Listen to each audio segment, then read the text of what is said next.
ব্যর্থতা বলতে আমার মনে হচ্ছে এখানে কোনো একটা অনৈক্য কাজ করছে, কোনো একটা মহল এখানে ভেটো দিচ্ছে, মানে বাধা তৈরি করছে কোনো একটা মহল যে জুলাই ঘোষণাপত্র দেওয়া যাবে। প্রায় কিছুর মধ্যে দেখেছি যে আপনার তদন্ত কমিশনে জুলাই ঘোষণাপত্র যে সমস্ত জুলাই ঘোষণাপত্র যেন দেয়া না হয় হয়েছেন যে আমি বলেছি যে এটা কোনো একটা চাচ্ছে না হয়েছে, সেখানে জুলাই ঘোষণাপত্রকে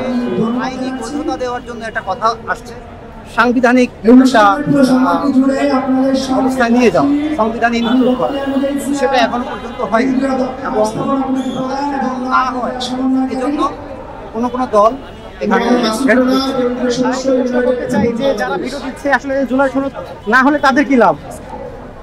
জুলাই সনদ হোক, তারা এটা আপাতত চাইছে, কিন্তু তার সংবিধানে এটাকে আইনি কাঠামোতে নিতে চাচ্ছে না। এটাতে তাদের কি লাভ এটা তারা বলতে পারবে।